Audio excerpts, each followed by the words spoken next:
if I am worth $1 million, amen, I'm a 1 million Kenya shillings, praise Jesus, and you are worth 10,000 Kenya shillings, praise Jesus. If she gives an offering of 5,000 or even 10,000, that's a sacrifice because it costs her. But if I, who am worth 1 million, if I give 5,000, it will cost me nothing, and that's why it will never draw me. I will never be drawn to God. But her who cost her, she will always go back to God because she gave what? All that she had to live for. And one thing I felt sana kushare leo was all about sacrifices. Amen? Sacrifice. And God alikuwa niambia, a sacrifice that is pleasing to God will draw you to God.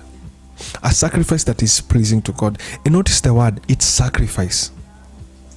Amen? Notice the word that is always given in the Bible, sacrifice. What's a sacrifice? It costs you something. A sacrifice costs you. Amen? It's a sacrifice. Amen? It's a sacrifice. It costs you. A good example, praise Jesus. Amen? If I am worth $1 million, amen, I'm a 1 million Kenya shillings, praise Jesus, and you are worth 10,000 Kenya shillings, praise Jesus. If she gives an offering of 5,000 or even 10,000, that's a sacrifice because it costs her. But if I, who am worth 1 million, if I give 5,000, it will cost me nothing, and that's why it will never draw me. I will never be drawn to God. But her who cost her, she will always go back to God because she gave what? All that she had to live for. Amen. A sacrifice will always bring you to God. And guys, I don't think Wase will take this serious. Guys, udhani I can trick God, or I can do something, maybe it will cause God to favor me. Ama Mungu ataangalia on all the wrong things I do, praise Jesus. But uta notice one thing in the Bible, everyone who made a sacrifice wasn't that perfect, but they did something that will draw them closer to God. Amen. If all I had is 50,000 to live on, praise just Jesse, and even I give God 25,000, 50% of it all. Do you know that's a big sacrifice? It will cause me back to go to the same God who I gave to and say, Father, you are worthy. Amen. And don't give a sacrifice if you don't know who you're giving to. Praise Jesus. Amen. Or if you misunderstand, like if you think like God ni kama insurance, nalipa premium and kukiumana talipwa kenye itaumana. Amen. And that's what God alikuwa ananiambia asubuhi. It's a sacrifice. A sacrifice will always draw you to him.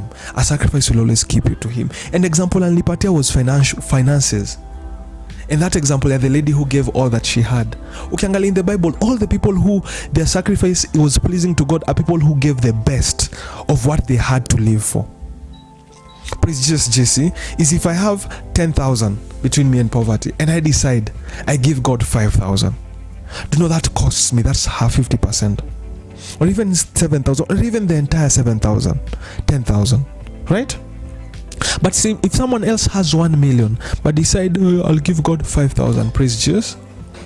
Praise Jesus. Amebaki na nini? 950, yani mingi, 950, 955 and 955,000. Praise Jesus. That's what he remained for. Then stupid him, 10k and no Hennessy. Praise Jesus. Notice he will always be drawn to what he sacrifices to. Praise Jesus. He who's given this, all that she had to live for, is the one who, at the end of the day, I may please God the more. Praise Jesus. Have you ever lived in a rich man society? Wealthy person. Ukienda kumgongea mlango kwa like hauna appointment, hata yeye kushare food with you, it's a hustle. A hustle. But mimi enda mtaani, mali waseni hustler. Praise Jesus. Hata hapo place unaishi Jesse, praise Jesus. Utagonga nyumba. Mtu anaweza kuwa all that they have is 50 bob, but they'll go buy milk for you and bring you tea. Praise Jesus. That's all that she has to live for, but she'll honor their guest and give them food. But you go to wealthy people who have all that they have to live for, but it's hard. It's hard. It's hard. Praise Jesus. What is more pleasing? Amen, Carol. What's more pleasing? He who gives a portion, ama he who gives all a sacrifice? That's why it's called a sacrifice. It has to cost me. It costs me.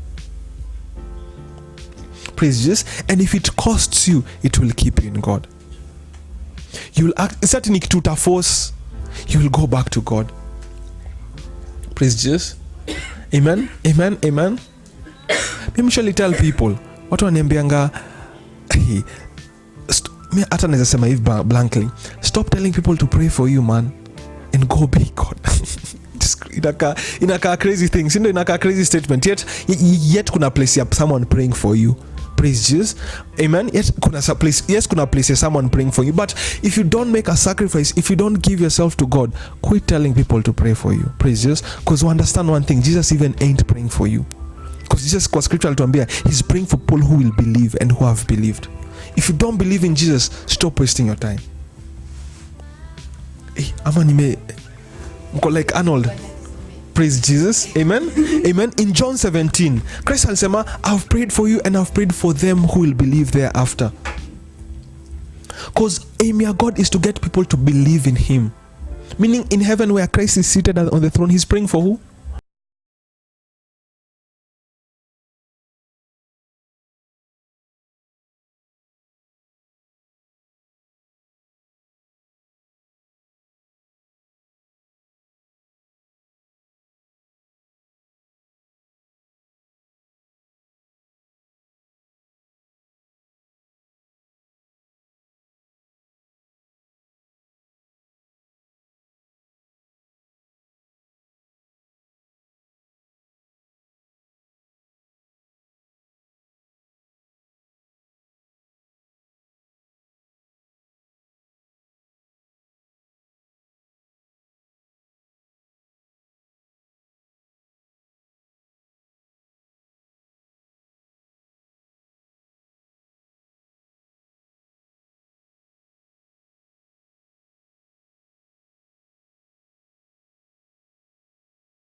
Amen. Praise Jesus. Ndio Karo. If Karo, you're having 10 million and she has 10,000 and she gives to God 5,000 ama 10,000, where you give to God the same 10,000, who would have given so much? Why will she have given so much? She gave. Oh yes, she gave. I should have given more because I had. Yes. She gave more because she. Who will grow closer to God? You will need takufanyikia. Utaenda mahali unapelekanga pesa zako huko. Praise Jesus. Utaenda huko, praise Jesus. Amen. Hey. na mimi unakuja kunilia mimi, I'm like kwenda huko si ulipe praise Jesus. Ama unataka nini? Mimi nitakusaidiaje? Praise Jesus. So amen. So don't come here and waste our time. Simple. Mimi sina time ya kupreach any other gospel. Praise Jesus. Sina other supplementary books nimenunua za kukumake feel good. Praise Jesus. And hopefully we'll cross our fingers and hope for the best. When Christ comes, automatically I'll just tajipata ndani. Something will just happen. I'll just confuse God. Amen. Hiyo ni point number 1. Nimemaliza. Sacrifice will draw you closer to God. Take notes. Hey guys. Thank you for watching. We would love to hear from you. Please do hit the subscribe button, turn on the notification, and let us know what you think on the comment section below.